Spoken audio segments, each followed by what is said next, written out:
Hola, buena gente. Este es un vídeo especial porque no coincide ni con la luna nueva ni con la luna llena, como es habitual. Simplemente está grabado en abril, ya que se trata de un mes muy especial para mí. Pongo pues a la violencia en el caleidoscopio, a ver qué vemos.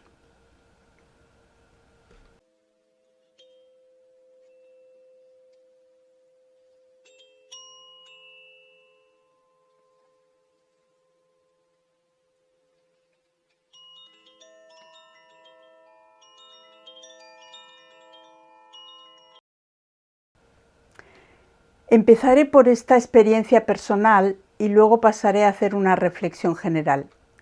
Este es un mes que yo relaciono con el origen de una gran herida y también con su sanación. Todos los años, hasta el cuerpo me ha recordado dolorido estas fechas. Así que aquellas experiencias me han dado pie para hablaros hoy de un tema muy importante, la violencia. Y cómo identificarla.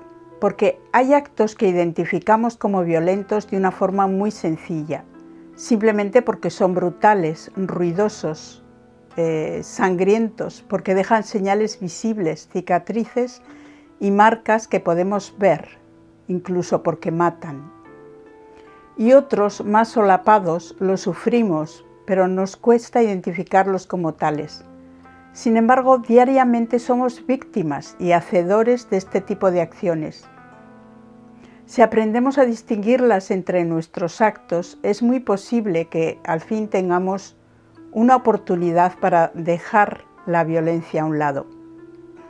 En este vídeo trataré de un tipo de violencia, la ejercida sobre el indefenso, que permite que comprendamos mejor este concepto que quiero comentaros. Aunque tengo que aclarar que para mí la violencia siempre se sustenta en la misma base. Para que haya violencia tiene que haber dos partes previamente diferenciadas, la que tiene una supuesta ventaja y la que está en inferioridad con respecto a algún elemento. En estos casos que os voy a contar, se violentó algo que ninguna otra especie haría, la reproducción de la propia especie. Es, por cierto, algo que nos atañe a todos, hombres y mujeres. Hace ya muchos años me encontré en una situación de violencia extrema, física y psicológica, ante la cual yo no podía hacer nada. Entre otras muchas cosas, recibí un puñetazo intencionado y fuerte en la zona de mi útero, acompañado por las palabras «un hijo puta menos». Sí.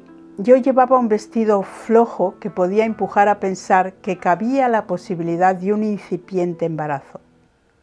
Unos días más tarde, esto me provocó un sangrado. En este hecho tan atroz que os cuento, vemos la gran violencia ejercida, esperando un resultado nefasto en la posibilidad de reproducción de una mujer joven. Lo equivalente en un hombre sería producirle un daño en su aparato reproductivo. Después de unos meses, tras aquella experiencia tan alejada de la vida, sentí la necesidad de quedarme embarazada. Siempre, desde pequeña, había querido ser madre. Recuerdo a unos amigos de mis padres que me preguntaron qué quería ser de mayor, y yo les contesté que quería tener un bebé, quería ser mamá. Todo lo demás que he sido, hasta ahora, creo que ya para entonces lo era.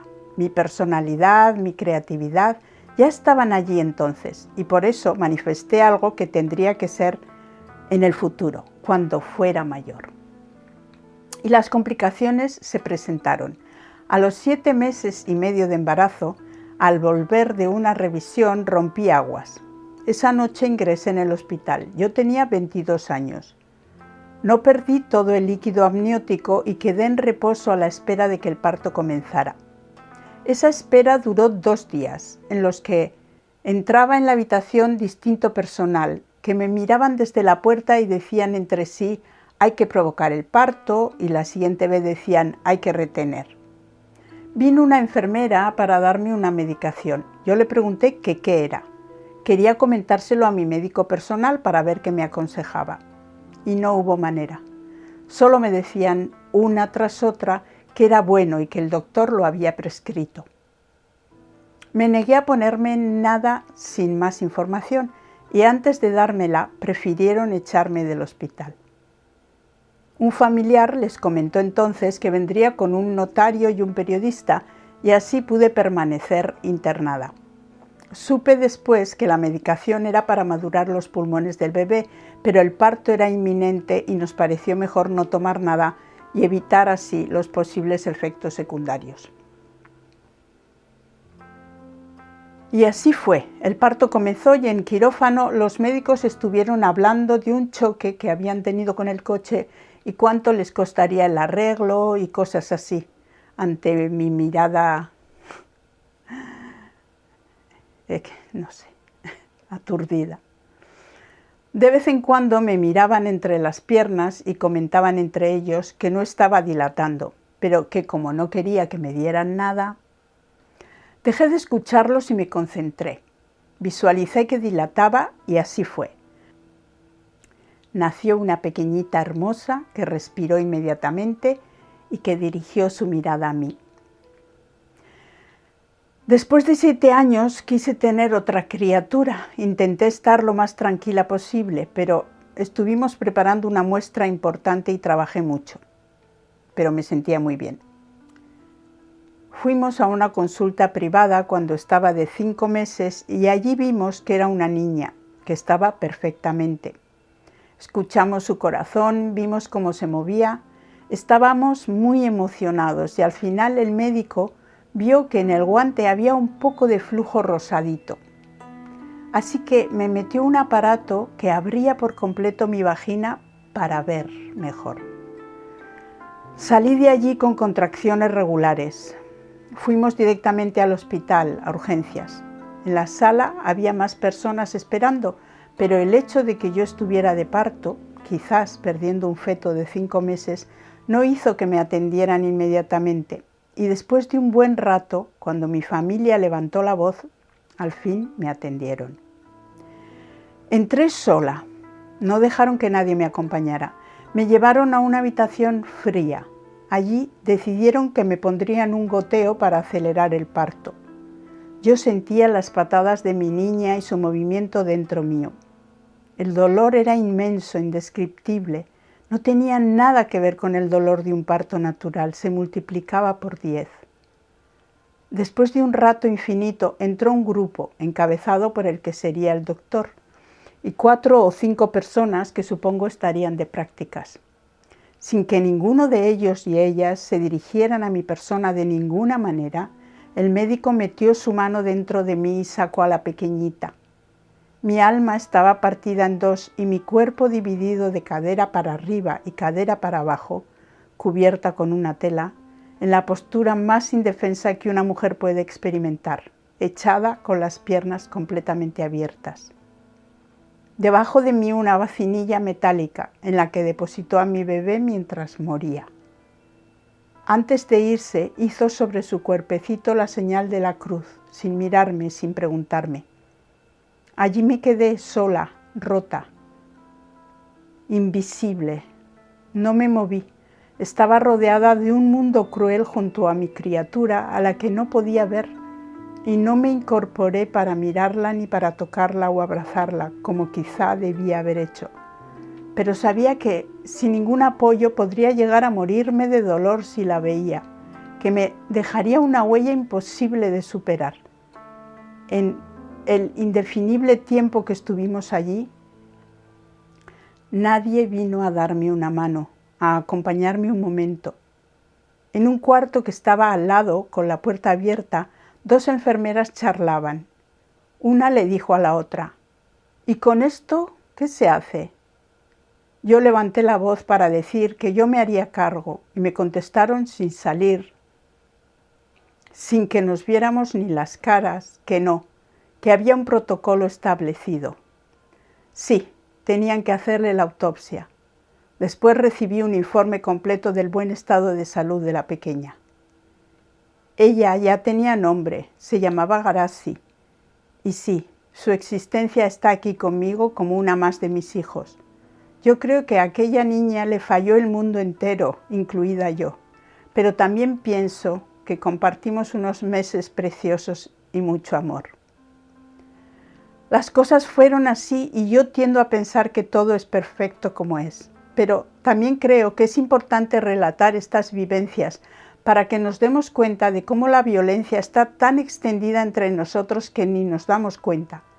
Tenemos que hacernos conscientes para cambiar lo que esté en nuestras manos y que este cambio se refleje en todo. En mis 3 partos la violencia estuvo muy presente y mi percepción es de haber sido invisible, un engranaje que ni siquiera es visto. Los recién nacidos, solo un número. Todo ello fue compensado y más que equilibrado con la inmensa fuerza del amor en un acontecimiento grandioso y natural a pesar de las complicaciones.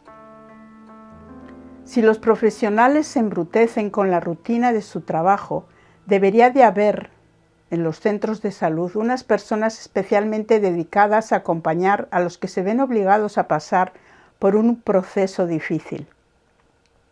Me refiero a alguien con humanidad y formación.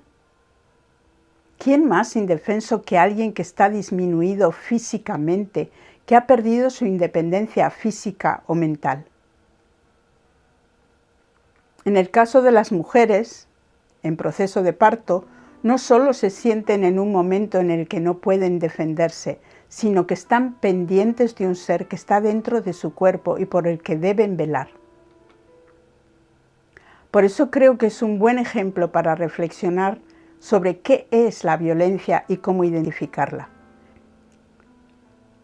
Es un caso en el que la indefensión es manifiesta tanto en la madre como en los recién nacidos. Y esta actuación es destructiva sin objetivo alguno, al contrario, totalmente ilógica y desnaturalizada con respecto a la propia especie. Todo esto me lleva a la conclusión de que si alguien en una posición de poder se impone, eso es violencia. Si nosotros sentimos dentro nuestro una ventaja o cierto poder sobre otro y lo utilizamos para posicionarnos por encima, eso es violencia. Sin duda hay muchos ejemplos que podemos desarrollar aquí y lo haremos en otros vídeos, pero podemos ya estar vigilantes a esa tendencia que tenemos de aprovechar ventajas para menospreciar a otro o hacerle daño, incluso de forma totalmente gratuita. Estoy nombrando a la violencia sin adjetivos ni juicios, como una realidad que nos rodea y de la que somos parte. Más tarde habrá que analizar otras visiones menos asépticas para ver hasta qué punto y en qué situaciones nosotros acabamos justificando algún tipo de violencia y ver hacia dónde nos lleva ese camino. Eso será en otra ocasión. Hoy, además de recordar a Garazi y también a esas otras personas que me trataron humanamente y con cariño en el proceso antes de las complicaciones, voy a leeros los 3 poemas que escribí en este mes de abril, con años de separación entre ellos, y que describen perfectamente la herida que deja la violencia sobre el indefenso, que igual que queda registrada en su cuerpo, lo hace en el alma. En el segundo poema se hace referencia al lento proceso de sanación y en el tercero se celebra el renacimiento en una nueva primavera. Poema de los abriles 1. Me duele el cuerpo después de tantos años. En estos días me duele el cuerpo. No me duele el recuerdo, me duele el cuerpo, la herida física, la memoria de mis ovarios. Mi niña tan pequeñita, muerta, viva hasta el último segundo, sin embargo, dando patadas en mi vientre. Y con cada una un sollozo mío. No quise mirarla, juntas estuvimos sin vernos, mi niña pequeñita que ya tenía nombre, muerta, y yo. No quise abrazarla, pobre mi niñita, para poder vivir, seguir con alguna esperanza. No me duele el puñetazo certero en mi cérvix, ni aquel un hijo puta menos, pero me duele el cuerpo cada año. Poema de los Abriles 2.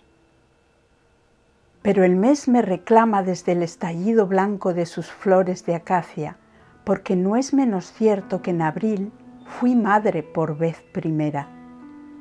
Y en abril fue que conocí la pasión que durante años no me dejó respirar normalmente y podía ver las auras y me flaqueaban las piernas y me desmayaba por los rincones. Y que en mayo fui poeta porque un abril me abrazó. Poema de los Abriles 3. Abrimos la boca para que nos entre hasta la garganta la primavera y anide allí con voz, canto nuevo. Abrimos las piernas para que nos penetre hasta las entrañas la vida y siembre allí con sangre renacer.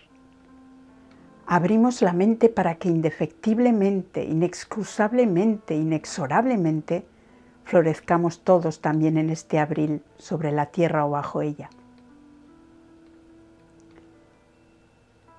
Muchas gracias, suscríbete al canal si ves que te interesa y hasta nuestra próxima cita aquí en Caleidoscopio, un buen lugar para tener una cita.